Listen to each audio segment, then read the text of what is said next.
Take a deep breath, inhaling all the way from your toes, letting the oxygen fill up your belly, holding for a count of 4, and slowly exhaling out the mouth with a loud sigh.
Imagine a bright white light enveloping you,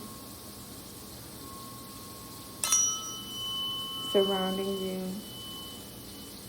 raising your vibration and your consciousness, healing every cell in your body, mentally, physically, emotionally, and spiritually.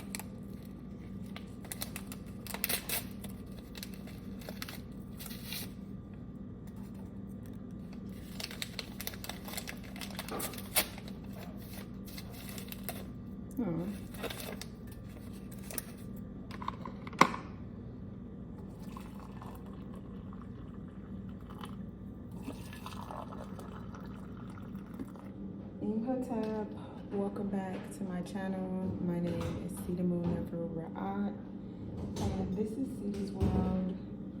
Today, I wanted to talk about the power of the mundane and the power of the present moment, okay? So last night, I was like doing some theorizing. I think that's what I call it now when I'm like channeling, but I'm trying to pull a concept together in my mind. Like, how does this work? How does this apply to me?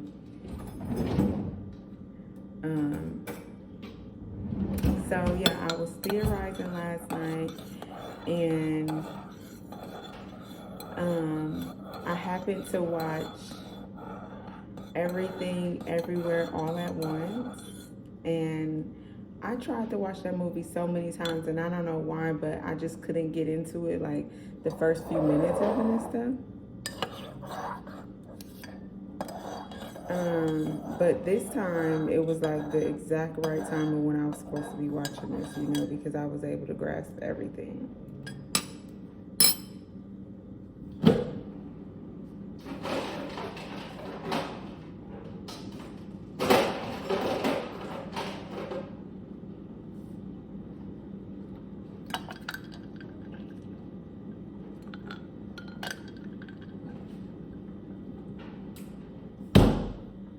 I had the McFlurry in there.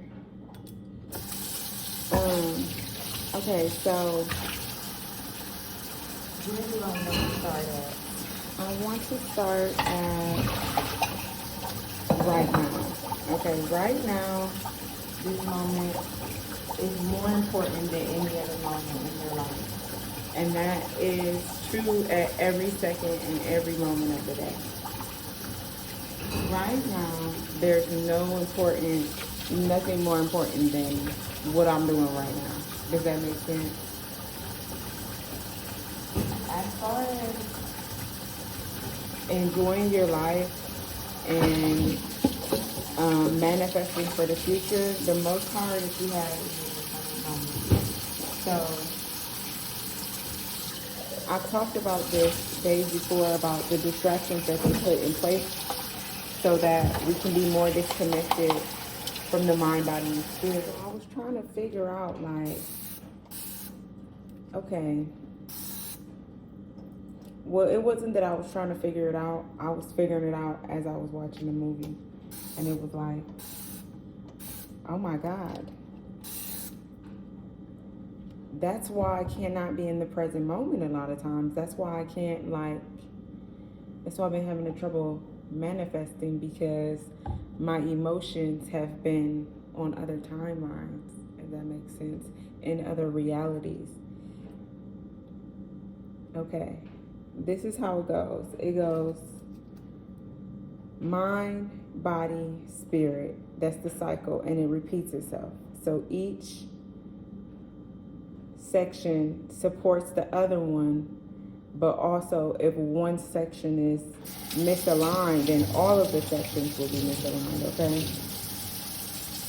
So when we talk about the mind, body, and the spirit, the mind is our thought processes. The mind is our beliefs. And whatever you believe is true. Whatever you believe is true, because the moment that you believe something, you start to attach emotional value to it. And then when you start to become emotionally invested in a belief, it becomes real. It becomes a thing. And so I personally was getting so anxious, and it would seem almost impossible for me to be present at any given moment of any given day, because I was in so many other realities at the same time. And I was exhausted, and it was like I had the opportunity to get so much sleep, but I couldn't sleep because I was too busy jumping between realities, if that makes sense. And so now that the mind has accepted this thought and this belief and it's true to you, now you're going to see it manifest in the physical body, okay? Now you're going to see how it impacts, that belief impacts it regularly. Your nervous system, how that belief impacts your reality, because now it starts to unfold. And now we start to either respond or react to that belief in the physical body. And when the mind says this is what is true, it starts to send signals to the central nervous system. And your central nervous system says, these feelings are strong in my body, so it must be true. And that's where emotional awareness comes into place, because it's like, just because you feel it doesn't mean it's true. Feelings are not facts. And if something or someone can convince you that your feelings are facts, then you will essentially let go of everything that's happening in the present moment, abandoning this reality to essentially jump into a new reality in which those things are true. Does that make sense? And then you bring your whole vibration to meet that belief. And so if that belief is founded in a lower vibration, such as jealousy or hate or even indifference, then your entire reality will shift to meet that belief. And now that your entire reality has shifted to meet that belief, now you are spiritually conscious of this thing, and your emotions have created this reality on the spiritual plane and the physical plane. So now spiritually you are locked into this vibration as long as you are tied to this belief. And spiritually you can't be locked into anywhere but the present moment. That's the only thing, that's the only moment that serves you to be locked into. So right now, as I'm washing dishes, and I'm really not even washing the dishes, I'm low-key feeding my filling up the dishwasher, but that's neither here nor there. And I'm making tea and just kind of trying to tidy up about my apartment. I'm being extra conscious of the fact that this moment is so valuable and so important, and there's nothing existing outside of this moment, this place, this time that's more important and more valuable than right now.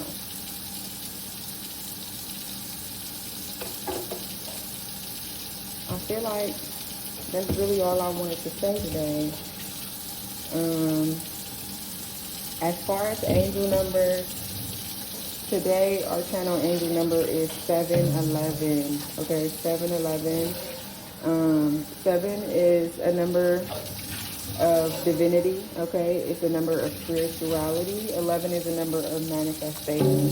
So I feel like that ties right into today's message of how divine manifestation really is. We don't get to really choose. Free will and choice is a facade. It's an illusion, because God already has the plans for our life. Everything is going to happen how it's supposed to happen.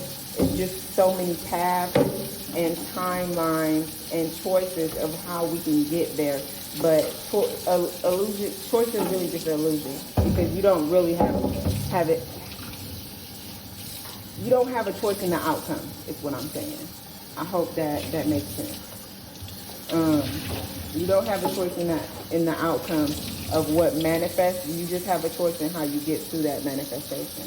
Even when we're thinking in our head, this is what I want, this is what I want for my life, none of those thoughts and none of that is ours. It only becomes ours until we add emotional value to it. So it's like God is sending all of these energies and beliefs out into the world. It's up to us that we decide to catch it and hold on to it and allow it to become something. And today is Saturday. Happy Saturday. Saturn is the day of cycles. Okay, it's the day of overcoming obstacles. Saturn talks about boundaries and lessons learned, and applying new data to the current reality so that it continues to reflect what you want, should what you want change. Does that make any sense? So drop your Saturn places in the comments. I want to say Saturn is the 9th house. I don't think that I'm wrong about that. The 9th house is all about being service to humanity. Is where your wisdom lies and responsibility grows from life lessons. It talks a great deal about forgiveness, selflessness, and having compassion for others. The 9th house is the house of spirituality. So this is where our philosophies lies and where we find greater wisdom within the self. This is where a great deal of growth occurs in our life. So whatever it is that you have in your 9th house, wherever your Saturn placement is, these are going to be the obstacles showing up for you that's inhibiting you from growth, inhibiting you from being the best version of yourself, okay? And really having access to the knowledge that you've acquired over many lifetimes. The thing that was so cool to me about that movie was the thought that, and I think that this is something that I do all the time, and I needed to watch that movie to bring awareness to what I'm doing so I could do it on purpose and intentionally, is that how they could jump from the consciousness of one version of themselves to another version of themselves to embody whatever skill or knowledge that was necessary in the present moment without neglecting the present moment, that current reality, just only reaching out in space and time to gather that information and bring it back to the self. That was so interesting to me. The 9th house has a lot to do with your view of the world and your perspective, and that's why it's so spiritual, because what you believe is true. So if this is your view on the world, this is your outlook, and this is what you really believe, that this is how life functions for you, you're going to believe that, and it's going to apply to you in every single facet for the mind, the body, and the spirit, okay? Um,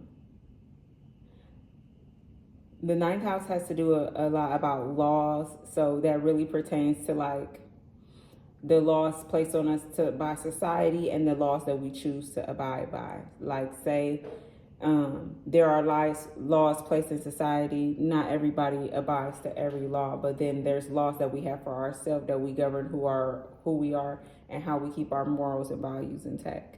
Ninth house is also about your second life partner. So if you've been divorced before, or this is your second serious relationship, then you know this video is especially for you because you're in the ninth house cycle.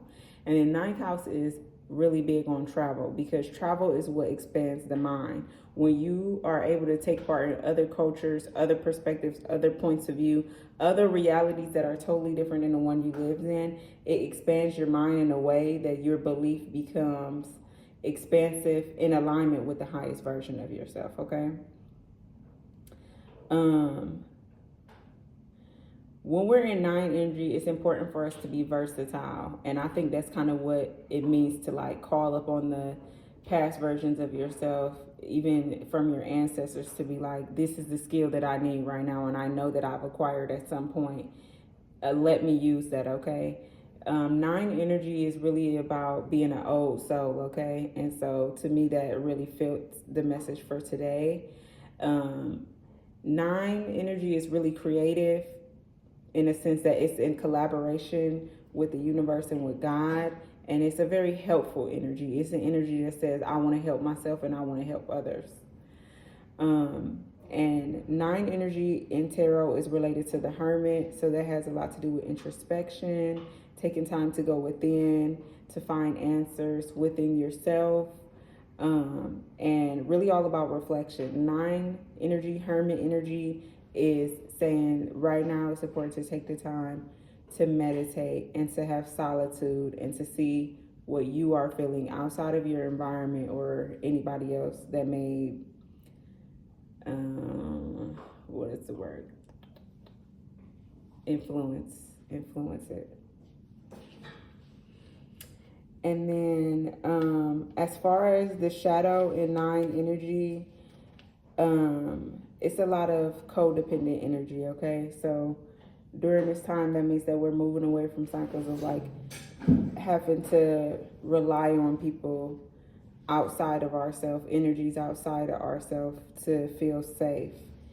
A lot of this energy right now will bring up childhood trauma stuff, specifically in relation to your parents and like any form of abandonment that you may have experienced.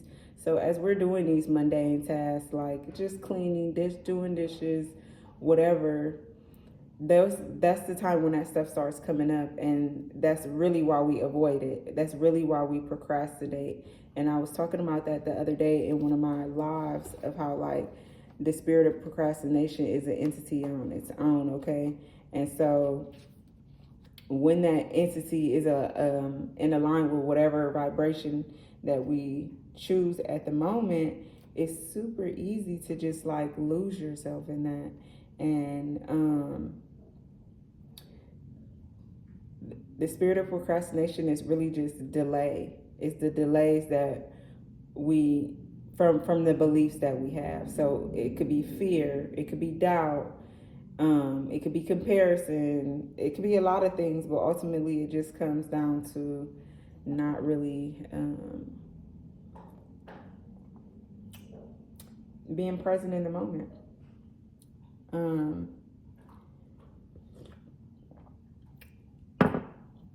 We're moving away from energies that come off as manipulative, especially emotionally manipulative.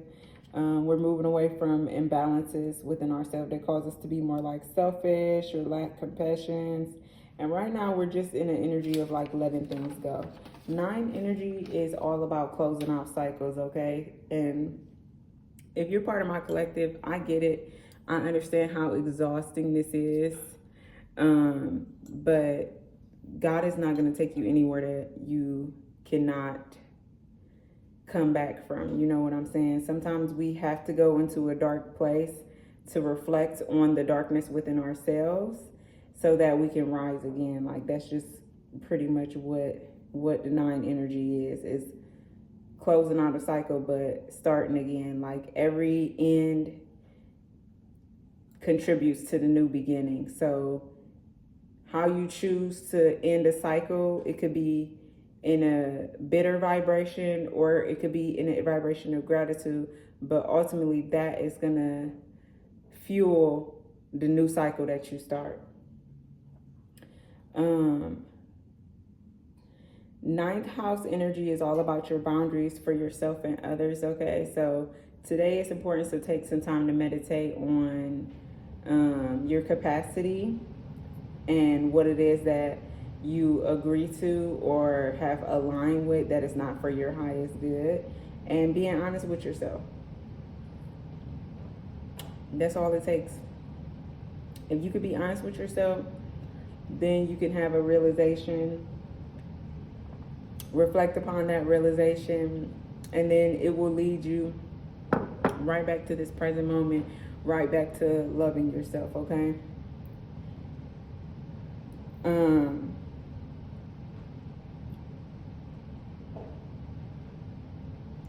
Make sure that in this time you're finishing what you're started and that you are seeking fulfillment and helping others to seek fulfillment. This is pretty much what rest is. I've talked about that before. Rest is about a daily practice of self-fulfillment. It's about doing little things every single day that pour into you so that as you are emptying your cup throughout the day, as you are doing things for yourself, for other people, showing up to work, taking care of your kids, you're losing energy. And so you gain energy, you gain fulfillment by adding to yourself, doing the things that you love, doing the things that pour into you. So that's very important. Making sure you finish what you started so that things don't feel left incomplete.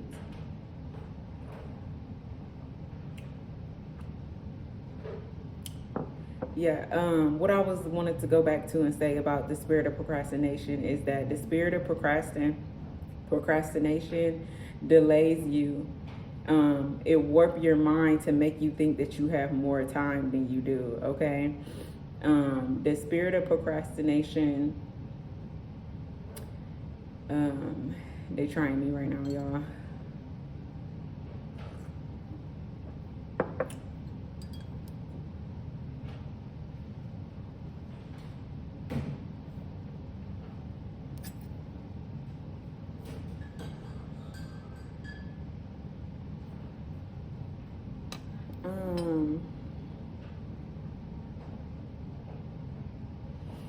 Yeah, the spirit of procrastination does not want you to finish what you started, okay?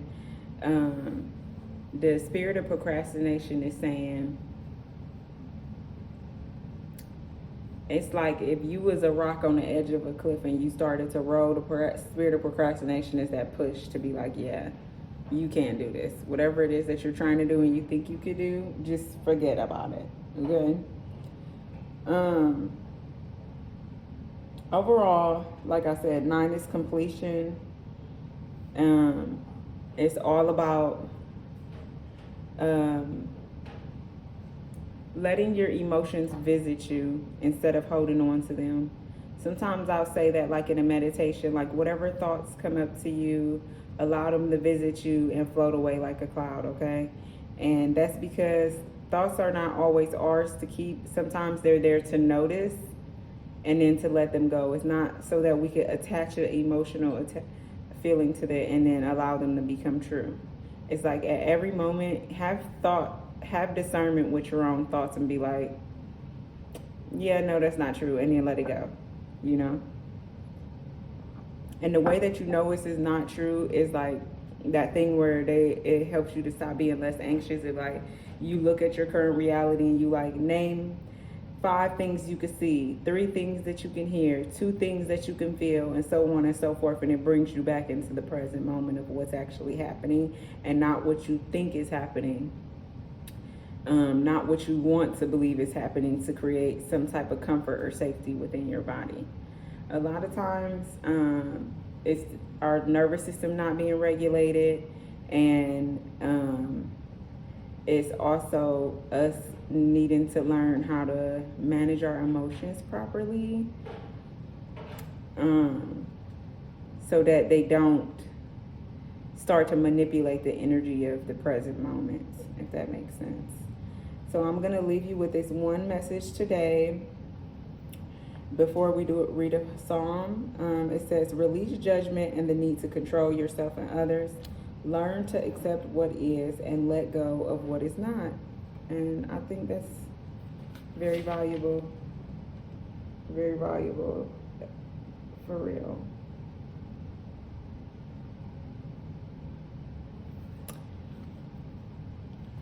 It's all about leaning into empathy right now. Empathy for others is what changes the world, you know? It's like one thing that they were saying in the movie was like, be kind. Ooh, oh my God. I opened the page 21. So 21 is a 3. 3 is creation. 3 is communication. 3 is the mind, body, and spirit. It's the Holy Trinity, okay? Psalms 11. I am frightened by the insecurities about me. I am sorely tempted to run for my life, to take refuge in foolish escapades that dim the vision and drug the soul. There is no escape from the realities of this fractured world. When we awaken from our stupor or return to sobriety, there are ever present to haunt and oppress us. But there is a place of refuge. God is in our midst. He is aware of the fears and apprehensions of his beloved children. He may not always rid us of our fears. He does promise to face them with us, to make them stepping stones to faith, to use them to draw us closer to him. I need not worry overmuch about the distortions of this world. I do need to be aware that God is here and allow him through me to reveal himself to his world. Okay, period. I love that. And I think that the music message today is Irreplaceable by Beyonce. I'll tag it in the comments. I'll tag the movie in the comments, like the trailer or whatever.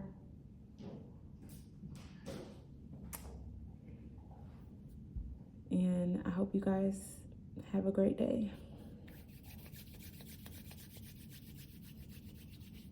Shy. Imhotep.